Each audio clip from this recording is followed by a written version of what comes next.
ഇന്ന് നമ്മൾ തയ്യാറാക്കുന്നത് കടല വെച്ചിട്ടുള്ള നല്ലൊരു പലഹാരമാണ് കേട്ടോ. ഇതിനായിട്ട് ആദ്യം നമുക്ക് എടുക്കേണ്ടത് 1/4 കപ്പ് കടലയാണ്.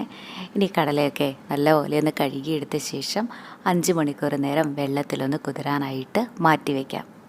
ഇനി കടല വേവിച്ചെടുക്കാനായിട്ട് കുക്കറിലേക്ക് ഇട്ടിട്ട് 1/2 കപ്പ് വെള്ളവും കൂടെ ഒഴിച്ചു കൊടുത്തിട്ട് മീഡിയം ഫ്ലെയിമിൽ 4 വിസിൽ. അപ്പോഴേക്കും തന്നെ നമ്മുടെ കടലയൊക്കെ നല്ലപോലെ വെന്ത് കിട്ടിയിട്ടുണ്ടാവും. ഇതുപോലെ നന്നായിട്ട് തന്നെ വേവിച്ചിട്ട് എടുക്കാനായിട്ട് പ്രത്യേകം ശ്രദ്ധിക്കണേ. ഇനി കടല അരച്ചെടുക്കാനായിട്ട് മിക്സിയുടെ ജാറിലേക്ക് ഇട്ട് കൊടുക്കാം.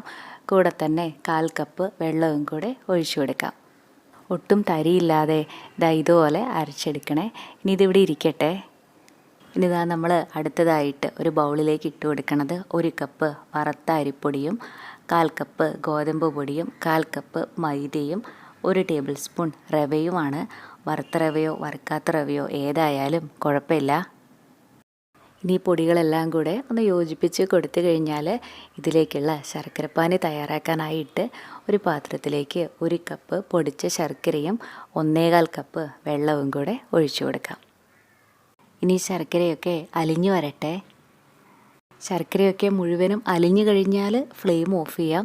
എന്നിട്ടിതൊന്ന് അരിച്ചെടുത്ത ശേഷം ചൂടോടെ തന്നെ നമ്മൾ മാറ്റി വെച്ചിട്ടുണ്ടായിരുന്ന ഈ പൊടികളിലേക്ക് ഒഴിച്ചു കൊടുക്കാം. ഇനി ഇതെല്ലാം കൂടെ കട്ടകളൊന്നും ഇല്ലാതെ നന്നായിട്ടൊന്ന് മിക്സാക്കി കൊടുക്കാവേ. ഇനി മാവിലേക്ക് നമ്മൾ നേരത്തെ അരച്ച് മാറ്റി വെച്ചിട്ടുണ്ടായിരുന്ന കടല പേസ്റ്റില്ലേ, അതും കൂടെ ചേർത്തിയിട്ട് നന്നായിട്ടൊന്ന് മിക്സാക്കി കൊടുക്കാം. നമ്മളിവിടെ തയ്യാറാക്കുന്നത് നമ്മുടെ ഈ കടലയൊക്കെ ചേർത്തിട്ടുള്ള ഉണ്ണിയപ്പമാണ് കേട്ടോ. ഇത് കഴിക്കാനായിട്ട് അടിപൊളി ടേസ്റ്റ് തന്നെയാണ്.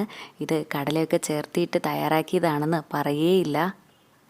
ഇനി ഇതിലേക്ക് ചേർക്കണത് കുറച്ച് തേങ്ങാക്കൊത്ത് നെയ്യിൽ വറുത്തെടുത്തതും 1 ടീസ്പൂൺ കറുത്ത എള്ളും 1 വലിയ സ്പൂൺ ഏലക്കാപ്പൊടിയും. ഇത് ഏലക്കയും പഞ്ചസാരയും കൂടെ മിക്സിയിൽ പൊടിച്ചെടുത്തതാണ് കേട്ടോ. അതുകൊണ്ടാണ് കുറച്ച് കൂടുതലായിട്ട് ചേർത്തിയേ. ഒപ്പം തന്നെ 1/4 ടീസ്പൂണിലും കുറച്ച് കുറവായിട്ട് ഉപ്പും കൂടെ ഇട്ട് കൊടുക്കാം. ഈ തേങ്ങാക്കൊത്തും എള്ളും ഏലക്കാപ്പൊടിയും ഒക്കെ നമ്മുടെ ഈ ഉണ്ണിയപ്പത്തിന് രുചി കൂട്ടാനായിട്ടാണ് ചേർക്കുന്നത്. ഇതൊക്കെ നമ്മുടെ ടേസ്റ്റിനനുസരിച്ചിട്ട് കൂടുതലോ കുറവോ ഒക്കെ ചേർക്കാവേ. നമ്മുടെ ഈ ഉണ്ണിയപ്പത്തിൻ്റെ മാവ് ഒരുപാട് ലൂസായിട്ടുമല്ല, എന്നാൽ ഒത്തിരി കട്ടിയിലുമല്ല. കണ്ടോ, ഈ ഒരു പാകത്തിലാണ് കേട്ടോ ഈ മാവ് ഇരിക്കേണ്ടത്. നമ്മൾ ഈ മാവ് മിക്സാക്കി വരണ സമയത്ത് ഒരുപാട് ലൂസായിട്ടാണ് ഇരിക്കണതെങ്കിൽ കുറച്ച് വറുത്ത അരിപ്പൊടി ചേർത്തിയാൽ മതി. അതുപോലെ ഒരുപാട് കട്ടിയിലാണ് ഇരിക്കണതെങ്കിൽ കുറച്ച് വെള്ളമോ അല്ലെങ്കിൽ ശർക്കരപ്പാനിയോ ചേർത്തിട്ട് മിക്സാക്കി കൊടുത്താൽ മതി. ഇനി നമ്മുടെ ഉണ്ണിയപ്പം സോഫ്റ്റായിട്ട് വരാനായിട്ട് 1/4 ടീസ്പൂൺ ബേക്കിംഗ് സോഡയും കൂടെ ഇട്ട് കൊടുക്കാം. ഇനി മാവ് റെസ്റ്റ് ചെയ്യാനായിട്ടൊന്നും വെക്കേണ്ട, ഇപ്പം തന്നെ നമുക്ക് ചുട്ടെടുക്കാം. അതിനായിട്ട് ഉണ്ണിയപ്പച്ചട്ടിയിൽ എണ്ണ ഒഴിച്ച് കൊടുത്തിട്ടുണ്ട്. ഈ എണ്ണയൊക്കെ നന്നായിട്ട് ചൂടായി വരുന്ന സമയത്ത് ഈ മാവ് ഇതിലേക്ക് ഒഴിച്ചു കൊടുക്കാം. നമ്മൾ ഈ മാവ് ഒഴിച്ച് കൊടുക്കുമ്പോൾ ഈ കുഴിയുടെ 1/4 ഭാഗം മാത്രം മാവ് ഒഴിച്ച് കൊടുത്താൽ മതിയാകും. അതുപോലെ ആദ്യം സൈഡിൽ കൂടെ മാവ് ഒഴിച്ച് കൊടുക്കുന്നതാണ് കേട്ടോ ഏറ്റവും നല്ലത്.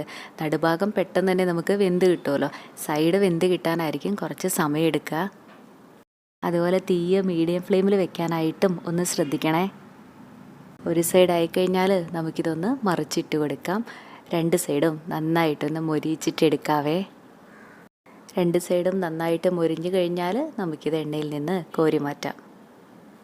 ഇത് നല്ല സോഫ്റ്റായിട്ട് തന്നെയാണ് നമുക്ക് കിട്ടുക. അതുപോലെ ഒട്ടും എണ്ണ കുടിക്കൊന്നുമില്ല. നമ്മളൊക്കെ കൂടുതലായിട്ടും പഴമൊക്കെ ചേർത്തിട്ടല്ലേ ഉണ്ണിയപ്പം തയ്യാറാക്കുക. ഇനി അതിന് പകരമായിട്ട് ഇതുപോലെ കടലയൊക്കെ ചേർത്തിട്ട് ഒരു പ്രാവശ്യം ഉണ്ണിയപ്പം ഒന്ന് തയ്യാറാക്കി നോക്കണേ. ഇത് കഴിക്കാനായിട്ടൊരു പ്രത്യേക രുചിയാണ്. എല്ലാവർക്കും തന്നെ ഉറപ്പായി ഇഷ്ടമാവും. ഇതുവരെ കടല ഉണ്ണിയപ്പം തയ്യാറാക്കി നോക്കിയിട്ടില്ലെങ്കിൽ ഒരു പ്രാവശ്യം തയ്യാറാക്കി നോക്കിയിട്ട് അഭിപ്രായം പറയണേ. അതുപോലെ നമ്മുടെ ഈ വീഡിയോ ഇഷ്ടപ്പെടുവാണെങ്കിൽ കൂടുതൽ നല്ല വീഡിയോസിനായി നമ്മുടെ ഈ ചാനൽ സബ്സ്ക്രൈബ് ചെയ്യാനും മറക്കല്ല കേട്ടോ. താങ്ക്